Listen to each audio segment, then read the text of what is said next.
कन्या राशि वाले व्यक्तियों के लिए अगस्त का महीना क्या कुछ खास लेकर आया है, आइए इसके विषय में मैं आपको विस्तार से बताता हूं। देखिए दर्शकों, यह मासिक राशिफल मैं आपके गोचर कुंडली में ग्रहों एवं नक्षत्रों की स्थिति और उनके चाल के आधार पर बता रहा हूं। तो आइए सबसे पहले मैं आपको यह बताऊं कि आखिर आपके गोचर कुंडली में ग्रहों की स्थिति क्या है। तो देखिए, केतु महाराज आपके लग्न भाव में बैठे हैं, वहीं शनिदेव आपके गोचर कुंडली के छठे भाव में बैठे हुए हैं, राहु सप्तम भाव में और मंगल देवता देवगुरु बृहस्पति के साथ आपके गोचर कुंडली के नवम भाव में बैठे हैं। सूर्यदेव आपके गोचर कुंडली के एकादश भाव में बैठे हैं, वहीं शुक्र बुध के साथ आपके गोचर कुंडली के द्वादश भाव में बैठे हैं। तो ग्रहों की इसी स्थिति के आधार पर आइए मैं आपको बताता हूं कैरियर, आर्थिक, स्वास्थ्य और प्रेम एवं वैवाहिक जीवन अगस्त के महीने में कैसा रहने वाला है। तो सबसे पहले कैरियर के दृष्टिकोण से देखिए, दशम भाव के स्वामी बुध महाराज महीने की शुरुआत से ही शुक्र महाराज के साथ आपके द्वादश भाव में विराजमान रहेंगे, जिससे काम को लेकर काफी भागदौड़ और व्यस्तता बनी रहेगी। आपको अपने काम को लेकर एक जगह से दूसरी जगह या विदेश जाने की भी स्थिति बन सकती है। यात्रा से आपको फायदा ही होगा, नौकरी में आपकी स्थिति प्रबल होगी। और छठे भाव में शनि महाराज अपनी ही राशि में होकर वक्री अवस्था में विराजमान है, जो बताते हैं कि आपको अपने कार्य क्षेत्र में कठिन प्रयास और संघर्ष करना पड़ेगा। आपके ऊपर काम का दबाव भी रहेगा और आप इससे पीछे नहीं हटेंगे और हर चुनौती का सामना डटकर करेंगे। 16 अगस्त से सूर्य महाराज द्वादश भाव में आकर शनि महाराज पर पूर्ण दृष्टि डालेंगे और इस दौरान आप अपने किसी वरिष्ठ अधिकारी से या किसी से भी कोई ऐसी बातचीत ना कहें जिससे आपको मान हानि का सामना करना पड़े। समझदारी दिखाकर और खुद को सही रखकर आप नौकरी में अच्छी स्थिति बनाए रखने में कामयाब हो सकते हैं। देखिए, अगर आप व्यापार करते हैं तब मैं आपको एक सलाह देना चाहूंगा कि कोई भी जल्दबाजी में निर्णय लेने से बचें। आपके व्यापार में प्रतिकूल स्थिति इस महीने आपको दिख सकता है, इसलिए व्यापार पर थोड़ा ध्यान रखें और जल्दबाजी में अकेले कोई भी निर्णय लेने से बचें। अब आइए मैं आपको बताऊं कि आर्थिक दृष्टिकोण से यह अगस्त का महीना आपके लिए क्या कुछ खास लेकर आ रहा है। देखिए, महीने की शुरुआत में सूर्य महाराज आपके एकादश भाव में विराजमान रहकर अच्छी आर्थिक आमदनी प्रदान करेंगे। आर्थिक स्थिति में बढ़ोतरी होगी, जिससे आपका आर्थिक स्तर भी मजबूत होगा। हालांकि द्वादश भाव में बुध और शुक्र की स्थिति खर्चे लगातार बनाए रखेंगे, जो कि आपके लिए धीरे धीरे चिंता का भी विषय बन सकता है। लेकिन वक्री शनिदेव की दृष्टि भी द्वादश भाव पर होने से खर्चों में धीरे धीरे कटौती होगी और आपके मन में भी यही भावना रहेगी कि आप अपने खर्चों को नियंत्रण में रखें और इसके लिए आप प्रयास भी करेंगे। देवगुरु बृहस्पति की कृपा से स्थिति सुधरेगी। महीने के उत्तरार्ध में 16 अगस्त को सूर्य महाराज आपके द्वादश भाव में चले जाएंगे, तब आपको विदेश जाने का मौका मिल सकता है।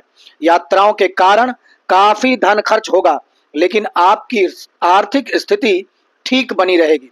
इस महीने आप पारिवारिक आय में बढ़ोतरी महसूस करेंगे और परिवार में कोई बड़ी संपत्ति आने का योग भी इस महीने दिखाई दे रहा है। अब आइए मैं आपको बताऊं कि स्वास्थ्य के दृष्टिकोण से यह अगस्त का महीना कैसा रहेगा। देखिए, अगर स्वास्थ्य के दृष्टिकोण से देखा जाए तो इस महीने आपको थोड़ी बहुत सावधानी रखनी होगी। आपकी राशि स्वामी बुध महाराज महीने की शुरुआत में ही आपके द्वादश भाव में विराजमान रहेंगे। इसके अतिरिक्त वक्री शनि महाराज छठे भाव में बैठेंगे और बुध को भी देखेंगे तथा महीने की शुरुआत से ही नवम भाव में बैठे मंगल की दृष्टि भी बुध महाराज पे होगी। यह सभी ग्रह स्थितियां बता रही हैं कि आपका स्वास्थ्य इस महीने की शुरुआत में थोड़ा बहुत कमजोर रह सकता है, इसलिए आपको अपने स्वास्थ्य पर ध्यान देना चाहिए।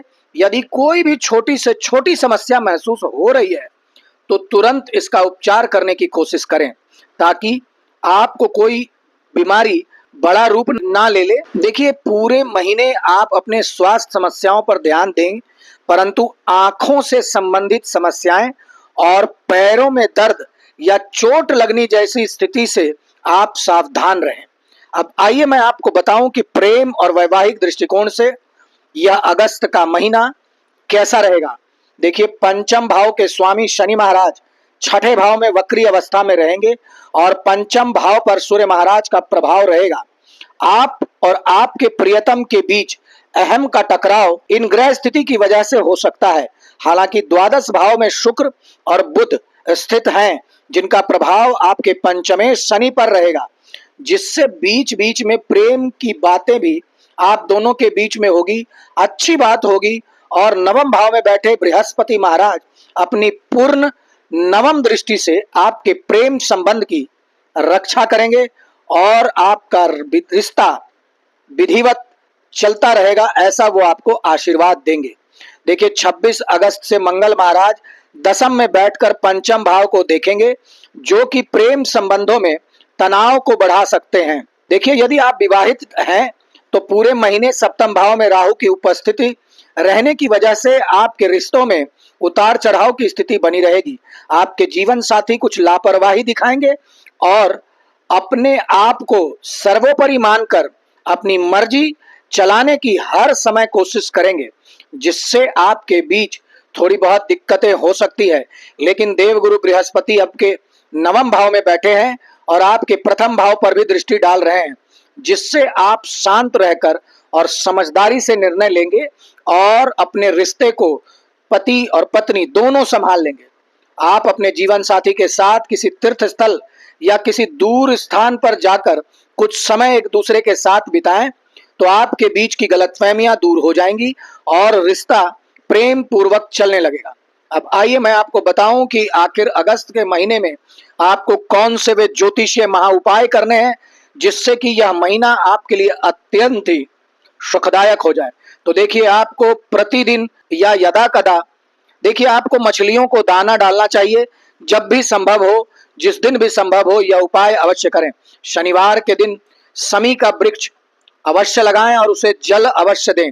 देखिए, आपको भगवान शंकर की आराधना अवश्य करनी चाहिए और अगर आपको जो भी मंत्र आता हो वह पढ़ें और अगर नहीं आता तो ओम नमः शिवाय का पाठ 108 बार डेली करें। देखिए, प्रत्येक बुधवार कोशिश करें कि आप किन्नरों से आशीर्वाद लें। धन्यवाद।